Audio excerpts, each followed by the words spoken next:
नमस्कार, स्वागत है आपका स्वदेश न्यूज के खास कार्यक्रम हेल्थ स्पेशल में। आज हम इस कार्यक्रम में बच्चों की एक मानसिक बीमारी पर चर्चा करेंगे। वो बीमारी है ऑटिज्म या ऑटिज्म स्पेक्ट्रम डिसऑर्डर। ये एक दिमागी बीमारी है। इसमें मरीज ना तो अपनी बात ठीक तरीके से कह पाता है, ना ही दूसरों की बात समझ पाता है और ना उनसे संवाद कर सकता है। ये एक डेवलपमेंटल डिसेबिलिटी है। इसके लक्षण बचपन से ही नजर आ जाते हैं। यदि इन लक्षणों को समय रहते भांप लिया जाए तो इन पर काबू भी पाया जा सकता है।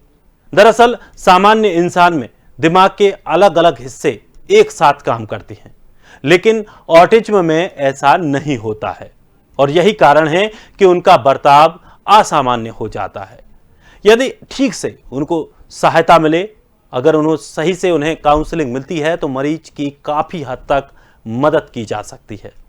बच्चे हमारी भाषा तो समझते नहीं, लेकिन हाव भाव और इशारों को समझना शुरू कर देते हैं। जिन बच्चों में ऑटिज्म के लक्षण होते हैं उनका बर्ताव सामान्य बच्चों से अलग होता है। वो इन हाव भाव को नहीं समझ पाते हैं या फिर इन पर किसी तरह की कोई प्रतिक्रिया नहीं देते हैं। ऐसे बच्चे बिल्कुल निष्क्रिय रहते हैं। बच्चा जब बोलने के लायक होता है तो साफ नहीं बोल पाता, उसे दर्द महसूस नहीं होगा। आंखों में अगर रोशनी पड़ेगी, कोई उसे टच करता है या आवाज देता है तो वो किसी भी तरह की प्रतिक्रिया नहीं देंगे। थोड़ा बड़ा होने पर ऑटिज्म के मरीज बच्चे अजीब हरकतें भी करने लगते हैं, जैसे पंजों के भर चलना, हाथ के भर चलना। तो इस तरह की वो अब नॉर्मल उनकी जो हरकतें हैं वो शुरू हो जाती हैं, जिससे कि ये लगने लगता है कि इस बच्चे में किसी तरह की कोई मानसिक दिक्कत है और यही जो बच्चों का ऑटिज्म कहलाया जाता है। तो आज हम इसी को लेकर के बात करने वाले हैं। हमारे साथ मेहमान भी जुड़ेंगे और उन विशेषज्ञों से हम जानेंगे कि आखिर किस तरह से ये पूरी बीमारी पनपती है और किस तरह से इसका निदान कराया जा सकता है। कुछ इन तस्वीरों के माध्यम से भी हमने आपको बताने की कोशिश की है कि आखिर किस तरह के वो बच्चे होते हैं जो इस तरह की बीमारी का शिकार रहते हैं। और सबसे बड़ी बात यह है कि जो बच्चे दिमाग को लेकर के थोड़ा सा इस पर असर पड़ता है। जब दिमाग के सारे हिस्से एक साथ काम नहीं करते, उनकी आपसी कम्युनिकेशन उनका नहीं बन पाता है, तो वो किसी भी प्रकार का हमारा संदेश नहीं ले पाते हैं। और यही वजह होती है कि अगर हम उन्हें आवाज़ देते हैं या हम उन्हें किसी तरह से उन्हें कोई संकेत देना चाहते हैं तो वो उस चीज़ को कैच नहीं कर पाते। चलिए आज इसी पर हम चर्चा करने वाले हैं। मेहमान हमारे साथ डॉक्टर करण पीपरे, पूर्व सुपरिटेंडेंट एम्स रायपुर, और डॉक्टर रूमा भट्टाचार्य, मनोचिकित्सक हैं। दोनों मेहमानों का बहुत बहुत स्वागत हमारे कार्यक्रम में। चूंकि दिमाग से जुड़ा ये पूरा मामला है, डॉक्टर रूमा भट्टाचार्य इसे हमें बहुत बेहतर तरीके से समझा सकती हैं।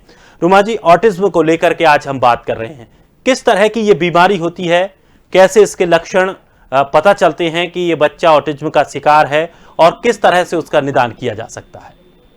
जी, सबसे पहले तो मैं स्वदेश न्यूज को बहुत बहुत बधाई देना चाहती हूँ कि इतने संवेदनशील और इस टॉपिक पे बात करना जो बहुत ज़रूरी है लोगों में जागरूकता फैलाने की, क्योंकि बहुत माता पिता ऐसे होते हैं जिनके बच्चे इस तरह के डेवलपमेंटल डिसऑर्डर से ग्रसित होते हैं, लेकिन वो समझ नहीं पाते सही समय पे और इसीलिए सही समय पे निदान भी नहीं हो पाता है। तो आज हम ऑटिज्म स्पेक्ट्रम डिसऑर्डर की बात कर रहे हैं। तो सबसे पहले मैं ये कहना चाहूँगी कि ऑटिज्म स्पेक्ट्रम डिसऑर्डर एक डेवलपमेंटल डिसऑर्डर है, यानी बच्चा जब बड़ा होता है पैदा होने के बाद, तो उसी समय जब विकास होता है तो ये एक ऐसी परेशानी है जो बच्चे के विकास में बाधा डालती है। और सबसे इम्पोर्टेंट चीज़ ये है कि हमें सबको पता है कि इंसान एक सामाजिक प्राणी है और एक भावनात्मक प्राणी है। तो हम लोग इनहेरेंटली सोशल हैं। तो इस डेवलपमेंटल डिसऑर्डर में ऑटिज्म स्पेक्ट्रम डिसऑर्डर जो है वो एक तो डेवलपमेंटल डिसऑर्डर है, यानी बच्चा पैदा होने के बाद जब महीने दर महीने, साल दर साल बढ़ता है तो उसकी जो विकास होती है उस विकास में जो है ये संपूर्ण रूप से सामान्य विकास नहीं होता है। और सबसे ज़रूरी चीज़ कि इनके इंटरैक्टिव स्किल्स या कम्युनिकेशन स्किल्स में दिक्कत रहती है। यानी कि ये लोगों से पारस्परिक संबंध नहीं बना पाते हैं। छोटे बच्चे जैसे दूसरे अपने माता पिता को ही आंख से आंख मिला के देखते हैं, पहचानते हैं, उनके पास जाना चाहते हैं। तो ये इंटरेक्शन जो होता है कि बहुत सामान्य, एक छोटा सा 1 महीने का भी बच्चा है तो उसका वो फेस रिकॉग्निशन होती है, वो अपनी माँ के चेहरे को पहचान पाता है और धीरे धीरे वो मुस्कुराता है, बातें करने लगता है अपने ही शब्दों में। तो ये जो एक इंटरेक्शन है, ह्यूमन इंटरेक्शन है, जो एक सोशल स्किल है, ये इन बच्चों में, ऑटिज्म स्पेक्ट्रम डिसऑर्डर वाले बच्चों में इसकी कमी रहती है। तो सबसे पहले लक्षण जो अक्सर गौर करनी चाहिए वो ये कि अगर किसी बच्चे में आई टू आई कांटेक्ट नहीं हो रहा है, यानी वो आपसे नजर मिला के इंटरेक्ट नहीं कर पा रहा है। एक मूक बधिर बच्चा भी होता है ना, वो भी अपने इशारों से, अपने टच से, अपनी आंखों की भाषा से वो अपनी बात बयां करने की कोशिश करता है। लेकिन इन बच्चों में, जबकि वो मूक बधिर नहीं है, वो बहुत इंटेलिजेंट है, वो मानसिक रूप से वो कोई इंटेलेक्चुअली डिसेबल्ड नहीं है, मेंटली रिटार्डेड नहीं है, उसके बावजूद उनका आई टू आई कांटेक्ट अच्छा नहीं होता है। वो लोगों को नजर मिला के नहीं देख पाते हैं, नहीं बात कर पाते हैं, वो अपनी चीजें एक्सप्रेस नहीं करते हैं। इन बच्चों में आप देखेंगे कि ये ह्यूमन इंटरेक्शन में दिलचस्पी नहीं रखते हैं, बल्कि ये खिलौनों से, इलेक्ट्रिकल चीजों से, मशीन की जो मैकेनिकल टॉयज होती हैं, उनमें इनकी रुचि ज्यादा देखने को मिलती है। इनको आप दूसरे बच्चों के साथ अगर छोड़ देंगे तो दूसरे बच्चे जैसे आपस में खेलेंगे भी, धक्का भी देंगे, हंसेंगे भी, चीजें शेयर भी करेंगे। ये उन चीजों को अवॉइड करते हैं, इन चीजों में उनकी दिलचस्पी नहीं होती है। वो अपनी मैकेनिकल टॉयज के साथ, अपने खिलौनों के साथ, अपनी पेंसिल, अपना कुछ भी जो सामान है उसके साथ वो ज्यादा इन्वॉल्व रहते हैं और ह्यूमन इंटरेक्शन उनमें कम रहता है। तो मूलतः मैं अगर सामान्य पब्लिक को बताना चाहूंगी, अभिभावकों को, माता पिताओं को, यंग माता पिताओं को बताना चाहूंगी कि अगर आपके बच्चे में आप ये देख रहे हो कि उनमें जो ह्यूमंस में, इंसानों में जो एक सामाजिकता है, वो सामाजिकता के अगर लक्षण में कमी दिखाई दे रही है, या आप देख रहे हैं कि आपका बच्चा, उसको आवाज देने से वो नहीं आता है, वो आंख उठा के नहीं देखता है, उसको आप में इंटरेस्ट नहीं है, वो चीजों के साथ ज्यादा इन्वॉल्व रह रहा है, वो दूसरे बच्चों के साथ खेलने में उसकी दिलचस्पी नहीं है, तो ये फिर आपको जागरूक हो जाना चाहिए, सचेत हो जाना चाहिए कि हो सकता है बच्चा जो है ऑटिज्म स्पेक्ट्रम डिसऑर्डर से ग्रसित हो। और भी कई डेवलपमेंटल डिसऑर्डर्स होते हैं। ऑटिज्म स्पेक्ट्रम डिसऑर्डर के लक्षण अक्सर आप 5-6 साल की उम्र में ही आपको देखने को मिलने लगते हैं। तो सही समय पे उसके लिए उसका निदान करना, डॉक्टरों से सलाह लेना, मनोचिकित्सकों से मिलना, बिहेवियरल जो ट्रेनिंग होती है वो दिलाना, ये बहुत बहुत जरूरी है। बिल्कुल, बहुत अच्छी बात बताई आपने कि व्यवहारिक तौर पर उन्हें घर पर ही हमें एक रूटीन बनाना पड़ेगा कि किस तरह से उनको चीज़ों को समझाना है, किस तरह से उनको चीज़ों को बताना है। डॉक्टर करण भी हमारे साथ जुड़े हैं। डॉक्टर करण, आप किस तरह से देखते हैं जो इस तरह के बच्चे जो ऑटिज्म का शिकार हो जाते हैं, किस तरह से व्यवहारिक तौर पर उन्हें शिक्षा देने की आवश्यकता होती है या घर पर उन्हें ट्रीट करने की आवश्यकता होती है? बहुत अच्छा टॉपिक है आज का, और ये हमेशा इस प्रकार के जो टॉपिक होते हैं और इस प्रकार के जो बिहेवियर डिसऑर्डर्स होते हैं, इसको छोड़ दिया जाता है, भूल जाते हैं लोग, डिस्कस नहीं करते, मान्यता नहीं देते। आपने बहुत अच्छा एक सब्जेक्ट को चुन करके और जनता को जागरूक करने के लिए प्रोग्राम रखा, तो मैं समझता हूँ कि ये बहुत अच्छी जानकारी प्रदान की जा रही है। ऑटिज्म एक प्रकार से बच्चे जो होते हैं 2 साल, 3 साल, 4 साल, 5 साल के जो डेवलपमेंट के समय पे, तो ये नोटिस किया गया, हमने भी देखा हमारे चिकित्सालय ओपीडी में भी जब आते थे बच्चे, तो वो भी ध्यान दिया गया इस प्रकार से कि बच्चे उनमें एक शर्मिंदगी टाइप या कंसंट्रेट नहीं हो पाते, सुनते नहीं, उनको बुलाते हैं तो वो इधर उधर जाते हैं, भागते हैं, कम्युनिकेट नहीं कर पाते, एक दूसरे को सुनते नहीं है, बातों को सुनते नहीं है।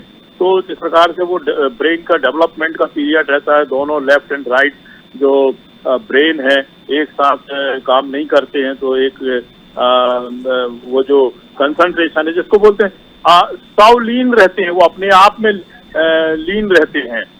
इस प्रकार से एक अवेयरनेस जो उनको किसी से बात करने का या कोई क्या बोल रहा है उसमें सुनने का, इस प्रकार का वो रेस्पॉन्स नहीं देते हैं। जबकि वो ये कोई बीमारी नहीं है, कोई भी बीमारी नहीं है, इसको अपन रोग नहीं कह सकते। ये हल्का सा एक प्रकार का बिहेवियरल डिसऑर्डर है और ये ठीक किया जा सकता है। और उसी उम्र में यदि माँ बाप, जैसे मैंने बताया आपको कि ये जो बच्चे होते हैं डेवलपमेंट का पीरियड रहता है, माँ बाप को इसमें ध्यान देना चाहिए। इसको ऐसे ही नेग्लेक्ट नहीं किया जाना चाहिए। बच्चा सुनता नहीं है और बच्चों के साथ भी खेल रहा है तो वो अपनी धुन में है, बच्चों को कोऑपरेट नहीं कर रहा है उसमें खेल कूद में, इस प्रकार से तो ये ठीक हो जाते हैं धीरे धीरे। उसमें उसकी काउंसलिंग भी की जाए, मनोचिकित्सक को दिखाया भी जाए और उनको समझाया जाए बुला करके, बार बार उनको सुनने के लिए, कंसंट्रेट करने के लिए, अपने साथ में सवाल के जवाब को प्राप्त करने के लिए। तो मैं समझता हूँ कि ये ठीक हो जाते हैं, हर बच्चा ठीक हो जाते हैं। जब ये रोग नहीं है तो वो तो जैसे जैसे ब्रेन का उसका डेवलपमेंट और होगा और व्यवहारिक ज्ञान, सामाजिक ज्ञान आएगा घर पे, स्कूल पे, टीचर्स पे, पड़ोस के लोग, तो मैं समझता हूँ बच्चों को उस एज में प्यार की जरूरत है, उन्हें समझाने की जरूरत है, उनको सिखाने की जरूरत है, उनके साथ में उसकी पूछताछ कर काउंसलिंग करने की जरूरत है। और ये कोई रोग नहीं है और ये बढ़ता भी नहीं है और ये इंटेलिजेंट भी रहते हैं बच्चे, ये किसी चीज में पीछे नहीं रहते। अगर उनको समझाया जाए तो एक नॉर्मल ह्यूमन बन जाते हैं। बिल्कुल, और समझाने की ही जरूरत है। रूमा जी, एक सवाल इस दौरान ये भी बनता है कि जैसे अगर वो लोग सामाजिक नहीं हो पाते हैं, किसी वो अपने घर के सदस्यों के अलावा, माँ बाप या उनके भाई बहनों के अलावा किसी और को ज़्यादा रिस्पॉन्स नहीं देते हैं, फिर अगर पढ़ने जाएं, स्कूल में जाएंगे तो उनका व्यवहार कैसा रहेगा? क्या वो उन चीज़ों को एक्सेप्ट कर पाएंगे, क्लासरूम को, क्लास के बच्चों को, जो टीचर्स पढ़ा रहे हैं उन्हें, और उनकी बात को वो कैसे समझ पाएंगे? बताना चाहती हूँ कि ऑटिज्म स्पेक्ट्रम डिसऑर्डर एक डिसऑर्डर है, यानी ये डेवलपमेंटल विकास के दौरान कुछ ना कुछ मस्तिष्क में जो है सामान्य गतिविधि नहीं होने के कारण संपूर्ण स्वस्थ विकास नहीं हो पाता है और ये एक बीमारी है। और ये जो autism spectrum disorder mild, moderate और सिवियर होता है। तो माइल्ड जो बीमारी होती है वो तो अपने आप कई बार एज के साथ बेहतर होने लगती है, लेकिन कुछ ना कुछ आंशिक रूप से लोग आगे चल के भी एडल्ट में भी इससे ग्रसित रह सकते हैं।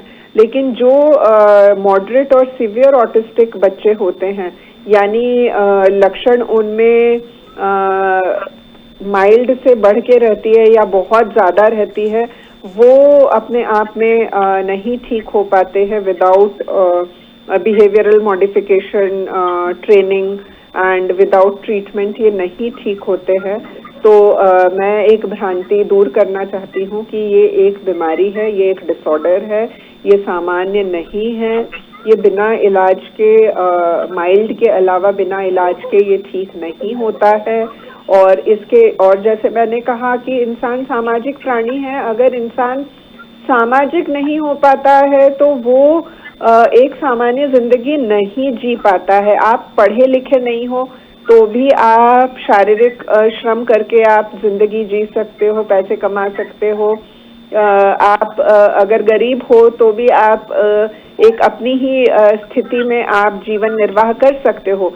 लेकिन अगर आप में ये ब्रेन की नेचुरल सोशल स्किल नहीं होगी, यानी सामाजिकता की जो ब्रेन में हिस्से हैं जो आपको दूसरे इंसानों से, दूसरे बच्चों से वार्तालाप करने के लिए या कम्युनिकेट करने के लिए, अपनी बातें एक्सप्रेस करने की जो क्षमता है, जब वो नहीं होगी तो आप बिल्कुल एक अलग थलग विचित्र किस्म के इंसान आप होगे। तो ऐसे बच्चों को अगर स्कूल में, जैसे आपका प्रश्न है कि ये बच्चे अगर एक सामान्य स्कूल में जाएंगे तो निश्चित रूप से इन्हें परेशानी होगी। और ये बात नहीं है कि ये सुन नहीं पाते हैं, ये बिल्कुल सुन पाते हैं, इनके कानों में कोई प्रॉब्लम नहीं है, इनको देखने में कोई प्रॉब्लम नहीं है, ये मेंटली रिटार्डेड नहीं है, ये सुन पाते हैं। ये समझ पाते हैं, इनको समझाने की जरूरत नहीं है, ये सुन भी पाते हैं, ये समझ भी पाते हैं, लेकिन ब्रेन रिस्पॉन्ड नहीं करता है इंटरैक्ट करने का, या जो कम्युनिकेटिव जो स्किल्स होती है ब्रेन उसको नहीं होने देता है। यानी वो सुन भी पा रहे हैं, समझ भी पा रहे हैं शायद, लेकिन उनका रिस्पॉन्स नहीं आ पाता है, क्योंकि उनका जो ध्यान है वो और ही कहीं होता है। वो आप देखेंगे जैसे आपके वीडियो में भी दिखा रहा है, बच्चा कोई एक टॉय को लेके या मोबाइल को लेके या चीजों को लेके इन्वॉल्व रहता है। तो ये जो ह्यूमन जो बेसिक इनहेरेंट ह्यूमन बिहेवियर है, एक बच्चे को आप जंगल में भी छोड़ दोगे, जैसे मोगली की कहानी है, तो वो जानवरों से ही दोस्ती कर लेगा, क्योंकि वो सोशल स्किल जानवरों में इंसान में होती है। आप एक कुत्ते को एक बिस्किट भी खिला दोगे, वो आपके पास दो मिलाते हुए चले जाएगा, क्योंकि हर इंसान, हर जानवर एक संबंध चाहता है दूसरे से, लेकिन इन बच्चों में वो संबंध ही नहीं बन पाता है। ब्रेन जो है उस तरह का रिस्पॉन्स ही नहीं दे पाता है। तो इनके लिए बहुत जरूरी है, जो मॉडरेट या सिवियर है उनका ट्रीटमेंट करना, और उनका जो बिहेवियरल मॉडिफिकेशन टेक्निक से उनको जो है धीरे धीरे ह्यूमन इंटरेक्शन की एबिलिटी को डेवलप कराना, ये बहुत जरूरी है। नहीं तो ये बच्चे सामान्य तौर पे सामान्य स्कूल में भी अगर माइल्ड है तो वो कर लेंगे, वो किसी से दोस्ती नहीं कर पाएंगे, वो किसी से बात नहीं कर पाएंगे, वो अपने आप में खोए रहेंगे। लेकिन अगर माइल्ड नहीं है, मॉडरेट या सिवियर है, तो उनके लिए टीचर क्या बोल रहे हैं उस पर भी ध्यान देना, या दूसरी चीजों में, एक्टिविटीज में पार्ट लेना, क्योंकि जैसे मैं बार बार समझा रही हूँ, ये जो सोशल इंटरैक्टिव स्किल है ये ब्रेन में नहीं डेवलप हो पाता है। ये जो मनुष्य की एक अंदरूनी, ये अपने आप, एक मंद बुद्धि बच्चा भी होता है ना, वो भी आपको देख के मुस्कुराएगा, वो आपके पास आएगा, वो आपसे बातें करने की कोशिश करेगा, भले ही बहुत इंटेलिजेंट बातें वो ना करे, लेकिन एक मंद बुद्धि बच्चा है, वो भी आपको देख के मुस्कुराएगा, आपके पास आके खुश होगा, आपसे हाथ मिलाएगा, आपके नजदीक आने की कोशिश करेगा, क्योंकि बुद्धि उनमें भले कम है, लेकिन जो बेसिक ह्यूमन नेचर है वो उनमें है। लेकिन ये ऑटिज्म में, ये डेवलपमेंटल डिसऑर्डर में यही कमी रहती है, और इसका इलाज होना सही समय पे बहुत जरूरी है। या फिर हम इसे एक आम भाषा में ये भी बता सकते हैं, इस तरह से भी बता सकते हैं कि जो दिमाग के अलग अलग हिस्से होते हैं वो एक साथ मिलकर काम करते हैं। जैसे ही कोई संकेत, कोई आवाज़ देता है तो उसको क्या रिस्पॉन्ड करना है, उसको क्या बोलना है, वो एकदम दिमाग के सभी हिस्से एक साथ काम करते हैं। और इसमें, इस बीमारी के बाद स्थिति ऐसी रहती है कि सभी हिस्से एक साथ काम नहीं कर पाते, जिसकी वजह से आपका वो मैसेज सही से उसके पास जा नहीं पाता और उसका आंसर नहीं मिल पाता। ये इस तरह से भी हम समझ सकते हैं। डॉक्टर करण, हम एक बात और जानना चाहेंगे कि इस बीमारी को लेकर आखिर क्या वजह रहती है? क्या ये आनुवांशिक बीमारी है, या फिर एक माहौल वो घर पे नहीं होता है कि माता पिता ज़्यादा व्यस्त रहते हैं, जो बच्चों को शायद शुरू से ही बहुत बेहतर समय नहीं दे पाते, और उसकी वजह से शायद ये स्थिति बनती हो? क्या ऐसा होता है? नहीं, ऐसा नहीं है। ये लगभग जहाँ तक मुझे याद है कि 50-55 जो बर्थ होते हैं उसमें से एक बच्चे को इस प्रकार के लक्षण पाए जाते हैं, जो बिहेवियरली है और पैदाइशी ही होता है। ये बाद का नहीं है, डेवलपमेंट के समय का है, ब्रेन के जैसे। तो मैं समझता हूँ इसका बेस्ट जो है, इसकी पहचान होना बहुत जरूरी है। डॉक्टर के द्वारा इसको बीमारी को पकड़ना जरूरी है, और उसके साथ में फिर उसका जो भी बिहेवियरल डिसऑर्डर है तो उसका ट्रीटमेंट होना जरूरी है, उसकी काउंसलिंग होना जरूरी है। उसके साथ में उसको एक प्रकार से समझा के, और दूसरे जो साधन होते हैं बच्चों को कंसंट्रेट करने के, और उनको इस प्रकार से नॉर्मल चाइल्ड का जो डेवलपमेंट होता है, कोई पीडियाट्रिशियन है, कोई मनः रोग चिकित्सक है, या जो और भी टीचर्स होते हैं इसके, उस बच्चों को इस प्रकार से डेवलप करें, उस पर ध्यान रखें कि वो नॉर्मल बच्चों के साथ में खेले, नॉर्मल बच्चों के साथ में उसका पढ़ाई करे, माँ बाप का कहना माने, और माँ बाप या कोई भी कुछ उसको बुलाते हैं या समझाते हैं तो उसको सुने, तभी वो नॉर्मल कहलाएगा। और ये कोई इतना ज्यादा इसमें घबराने की और सीरियसनेस का वो नहीं है। इसकी बहुत बड़ा इलाज भी जरूरत है। इसी प्रकार के घरेलू और स्कूल और चिकित्सकों के द्वारा दिए गए जो इंस्ट्रक्शंस होते हैं उसका पालन करने से बच्चा ठीक हो जाता है। चलिए, और ये जानकारी लोगों तक पहुंचना बहुत ज्यादा जरूरी है, बहुत जरूरी है, बहुत जरूरी। रूमा मैम, मैं आपसे एक और जानना चाहूंगा, एक ये भी चाहूंगा कि आप भी थोड़ी सी अपील करें इस माध्यम से, खास करके जो ग्रामीण अंचल क्षेत्र होते हैं वहां पर अगर इस तरह के बच्चे होते हैं तो आमतौर पर क्या होता है कि बचपन में उन पर ध्यान नहीं दिया जाता, और जब जैसा कि आपने बताया कि 5-6 साल की उम्र के बाद वो उनमें ये चीजें दिखने लगती हैं, उसके बाद उन लोगों को मानसिक रोगी मान लिया जाता है। ये माना जाता है कि ये इसका दिमाग सही से काम नहीं करता और ये शायद ऐसा ही रहने वाला है, और वो उन बच्चों पर ध्यान नहीं रखते हैं और स्थिति ऐसी रहती है कि वो अपनी स्थिति में बने रहते हैं, ना उनका कोई सही से इलाज हो पाता, ना उन्हें कोई सही से गाइड कर पाता है। तो ऐसे बच्चों को किस तरह से और कहां पर ले जाकर के उनका सही तरीके से इलाज करवाया जा सके, और जिससे कि जो बच्चे हैं वो कम से कम सही हो पाए। जी बिल्कुल, मैं आप लोगों के माध्यम से ये बिल्कुल लोगों से गुजारिश करना चाहूंगी कि मानसिक रोगों के बारे में जागरूक रहें, सचेत रहें। मीडिया के माध्यम से जैसे आप लोग स्वास्थ्य के कार्यक्रमों में इन टॉपिक्स की चर्चा करते हैं, ये बहुत ही एक अच्छी पहल है। और मैं आपको कहना चाहती हूँ कि हमारी जो इंडियन साइकाइट्रिक सोसाइटी है, जो एक नेशनल बॉडी है, उसकी मैं जो है डायरेक्ट काउंसिल मेंबर इलेक्ट हुई हूँ, और मैं school mental health, youth mental health, public education and awareness की नेशनल हेड हूँ। तो बहुत जरूरी है कि स्कूल्स में जाके जो है जागरूकता फैलाई जाए, क्योंकि क्या होता है, माँ बाप के पास तो 1 या 2 बच्चे ही होते हैं, तो उन्हें अपने बच्चों में खामी जो है ना बहुत देर में समझ में आती है। लेकिन स्कूल में टीचर के सामने 30 बच्चे होते हैं, 40 बच्चे होते हैं, तो वो सामान्य से हटके को बहुत जल्दी आइडेंटिफाई कर सकने में सक्षम होंगे अगर उन्हें सेंसिटाइज किया जाए, उन्हें ट्रेनिंग दी जाए। तो मैं आप लोगों के माध्यम से सरकार को भी कहना चाहूंगी कि प्लीज हम लोगों की सेवाएं लीजिए, जागरूकता फैलाने में हम लोगों की मदद लीजिए, ताकि स्कूल्स में टीचर्स को ट्रेन किया जाए, सेंसिटाइज किया जाए, ताकि टीचर्स जो हैं वो फर्स्ट डिटेक्टर होते हैं। क्योंकि जैसे मैंने कहा ना, माँ बाप के पास तो 1 या 2 बच्चे होते हैं, उनको वो लाडले ही लगते हैं, उनको वो ठीक ही लगते हैं, सोचते बड़ा हो जाएगा, ठीक हो जाएगा। और एक बात और मैं कहना चाहूंगी कि आश्चर्य बात यह है कि अक्सर देखा जाता है कि शहरों में ये बच्चों की संख्या ज्यादा है, गांव में बल्कि कम है। और ये भी देखा गया है, हालांकि इसका कोई प्रूफ नहीं है, लेकिन ये भी देखा गया है कि जो जितने ज्यादा बुद्धिमान या पढ़े लिखे पेरेंट्स होते हैं, उनमें ये उनके बच्चों में भी ये देखा गया है अनफॉर्चुनेटली। हालांकि इसकी परसेंटेज बहुत कम है, और ये मस्तिष्क में एग्जैक्टली किस जगह की परेशानी से ये बीमारी होती है, ये आज भी जांच का विषय है। क्योंकि ये कहने सुनने में तो बहुत एक सामान्य चीज लगती है, लेकिन इसका लाइफ में बहुत गहरा असर होता है। क्योंकि अगर इंसान सामाजिक नहीं हो पाएगा तो वो एक सामान्य जिंदगी नहीं जी पाता है।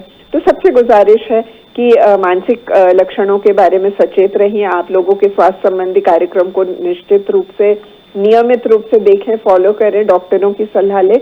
और एक बात और मैं कहना चाहूंगी कि मनोचिकित्सक को ये ना समझा जाए कि सिर्फ पागल के डॉक्टर होते हैं, जो आमतौर पे धारणा होती है। मनोचिकित्सक उन्हीं का इलाज करते हैं जिनके पास मस्तिष्क होता है। आपके पास गाड़ी होगी तो ही आप सर्विसिंग के लिए जाओगे, तो अगर आपके पास दिमाग है तो आप मनोचिकित्सक के पास बिल्कुल आ सकते हैं, छोटी बड़ी समस्याओं को लेके, अपने डाउट्स को लेके, और मनोचिकित्सक आपको सही समय पे सही सलाह देके ही ठीक कर सकते हैं।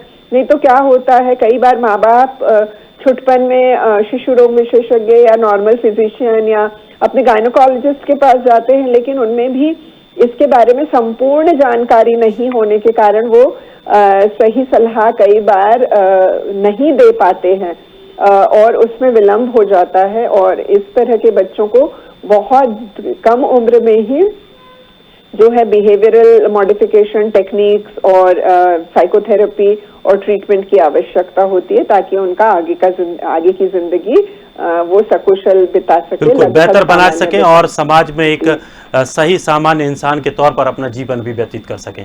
आप दोनों मेहमानों का बहुत बहुत शुक्रिया, आपने इतना कीमती वक्त निकालकर इतनी महत्वपूर्ण जानकारियां दी। तो ऑटिज्म लक्षण, कारण और उपचार भी हमने बताया, लेकिन ये कोई ऐसी बीमारी नहीं है कि ठीक नहीं होगी। दवाइयों से, डॉक्टर के परामर्श से इसे ठीक भी किया जा सकता है, बात और सही समय पर अगर आप लेकर पहुंचते हैं। तो फिलहाल इस खास कार्यक्रम में इतना ही। ताजा तरीन खबरों के लिए आप बने रहिए स्वदेश के साथ। सबसे पहले देश।